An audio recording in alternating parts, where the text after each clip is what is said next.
pessoal, tudo bom? Hoje a gente volta a fazer uma revisão rapidinho de todos os conceitos que nós já vimos no primeiro semestre. E assim a gente dá o pontapé inicial desse próximo semestre. Então vamos lá. O que a gente viu de principal nesse semestre? A gente aprendeu sobre equações do segundo grau. Quais são as equações do segundo grau? São aquelas equações que são do tipo ax² mais bx mais c igual a zero, onde a, b e c são os coeficientes. E para que ela seja uma equação de segundo grau, é importante, como está escrito aqui, que o a seja diferente de zero. As equações de segundo grau, elas podem possuir até duas raízes, e a gente viu como isso funcionava. Olha aqui os nossos exemplos de formatos de equações de segundo grau. Eu tenho aqui x² mais 4x menos 9 igual a zero, 2x² mais 7x mais 20 igual a zero. Eu tenho coeficiente a, b e c, uma equaçãozinha completa. Aí a gente viu também que existem as equações incompletas. Quem são as equações incompletas? São aquelas que faltam um dos coeficientes, desde que não seja o coeficiente a. Porque se for o coeficiente a minha equação não é de segundo grau. E aí, quando lhe falta o coeficiente c, é desse modelo que a gente tem aqui, ó, ax² mais bx igual a zero, quando está faltando o coeficiente c, que é um termo independente. E quando falta o coeficiente b, é desse modelo ax² mais c igual a zero.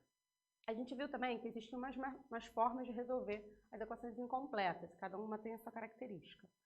Porém, existe uma fórmula que permite a gente resolver todas as equações, completas ou incompletas.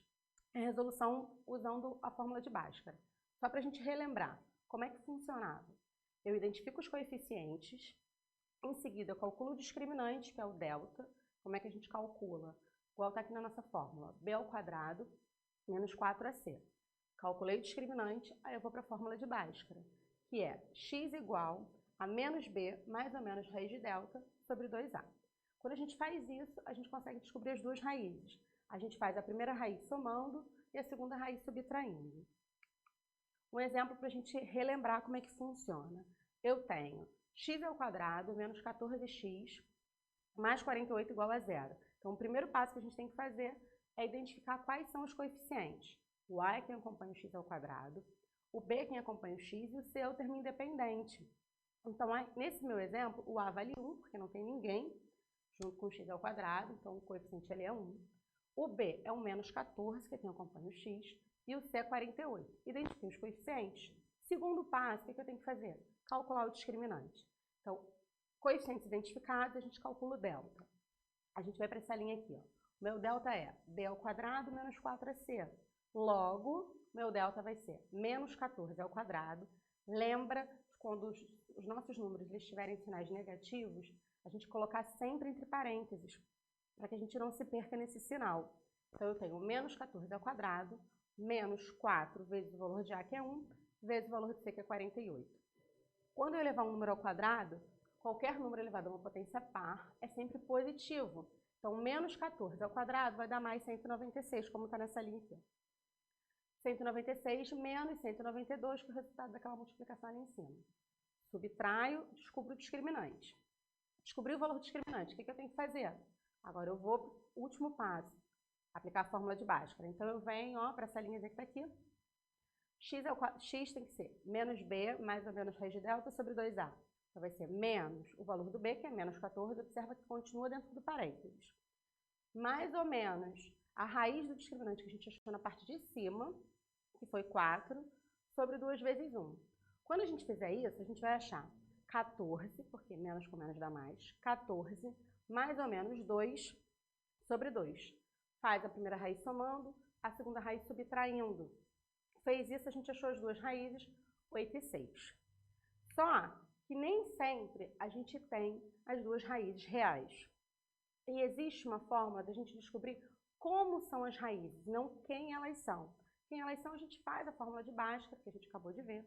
Mas, às vezes, o exercício espera de vocês que vocês deem a informação de como essas raízes são. Se elas são todas reais, se elas não são todas reais. E para a gente fazer isso, a gente para no passo do delta. A gente não avança na nossa conta. A gente calcula o delta e analisa o valor que a gente obteve. Como assim, Priscila? A gente vai pegar o valor que a gente achar e verificar o sinal dele. Se ele for negativo, que é o nosso primeiro exemplo, quando ele for negativo, quando tiver o sinalzinho de menos, ele for menor que zero, significa que a nossa equação não vai ter nenhuma raiz real. Então, você olhou o delta, viu ali, ó, negativo, não tem raiz real, já faz essa informação.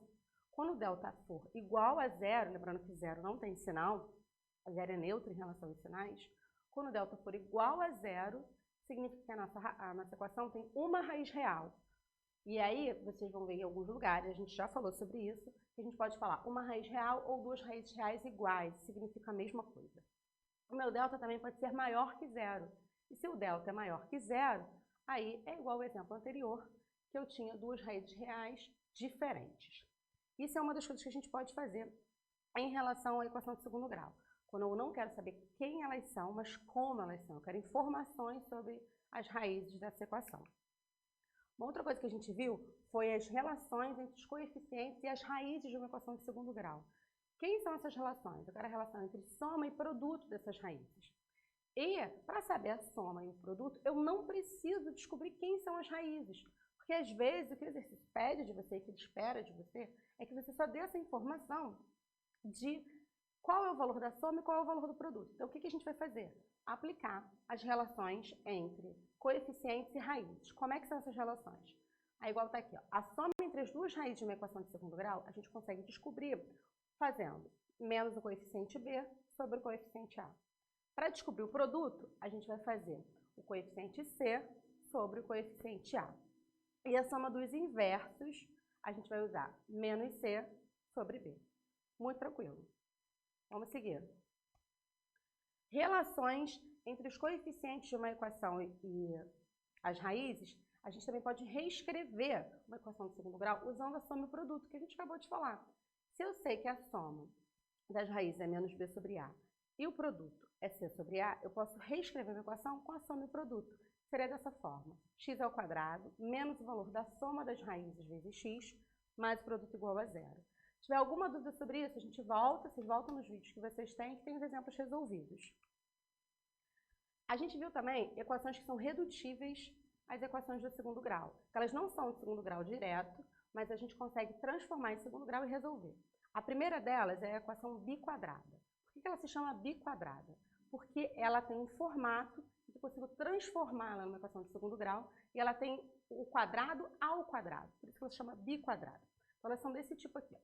Ax à quarta mais bx ao quadrado mais c igual a zero. Então, eu tenho ali duas vezes o meu quadrado. Eu consigo transformá-la numa equação de segundo grau. Olha o que a gente tem. A gente vai fazer essa substituição. Eu tenho, vou chamar o x ao quadrado de y e vou, consequentemente, chamar o x à quarta de y ao quadrado. Nisso, eu vou transformar a minha equação biquadrada numa equação de segundo grau e resolver. E eu vou ficar numa equação do tipo ay ao quadrado mais by mais c igual a zero.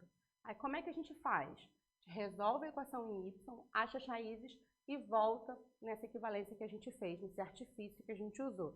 E a gente consegue descobrir as possíveis raízes dessa equação, que podem ser até 4 raízes. Se eu tiver um termo ao cubo no meio desse caminho, ela já não é mais uma biquadrada, a gente já não pode mais fazer por esse caminho. Outra equação, que ela é redutível a uma equação de segundo grau, é a equação fracionária. O que é uma equação fracionária? A equação fracionária vocês veem desde o ano passado, que é uma equação que um dos termos é uma fração algébrica. Mas o que é uma fração algébrica? É quando eu tenho letra no denominador. Nem sempre uma equação fracionária se reduz a uma equação de segundo grau. Às vezes, quando a gente começa a fazer essa equação fracionária, a gente vai ver que cai numa equação mais simples, uma equação do primeiro grau. Ela, de novo, se chama fracionária porque eu tenho letra no denominador. E eu tenho esse meu exemplo aqui, ó. Observa que os dois denominadores que eu tenho, eles possuem x. Nesse caso, o que a gente precisa fazer? Faz o MMC para resolver. A gente tem isso em vídeo gravadinho, qualquer dúvida. A gente volta lá. E uma observação muito importante. Toda vez que eu tenho letra no denominador, é importante verificar qual é a condição de existência daquela equação. Como assim? A gente sabe que a gente não tem divisão por zero. Se a gente não tem divisão por zero e eu tenho letra no denominador, eu tenho que tirar os casos que tornam o denominador zero. Pensando que tornar o denominador zero não significa necessariamente que a letra precisa valer zero. Então, olha aqui o meu exemplo. Eu tenho x menos 3 no primeiro denominador. Se eu tenho x menos 3 no primeiro denominador, o que torna ele zero é quando o x vale 3. Então, o x não pode valer 3 porque senão ele zera o primeiro. O meu segundo denominador eu só tenho x. Então, quem é que torna o denominador zero? Zero. Quais são os valores que x não pode assumir, no caso dessa equação, para que ela tenha existência? Ele não pode assumir nem o valor 3, nem o valor zero. Muito importante vocês não esquecerem do passo da condição de existência, porque às vezes a gente vai resolver a nossa equação e a gente acha um dos valores de restrição. Então, a gente vai dizer que a nossa equação não tem solução. Outra equação, que ela é redutível a uma equação de segundo grau, é a equação irracional. Como é que a gente faz a equação irracional? Primeiro, né? Como é que a gente identifica uma equação irracional? A equação irracional são aquelas equações que têm letra dentro do radical, igual o nosso exemplo. E aí, como é que é o passo de resolução? Eleva todo mundo ao quadrado, você vai tirar a letra do radical, resolve. Cai numa equação de segundo grau, tem o passo de verificação, aquilo tudo que a gente já viu. Só que, ó, rapidinho para a gente lembrar o que foi visto. Para encerrar o nosso semestre, a gente viu o teorema de Tales quando a gente começou a falar sobre semelhança.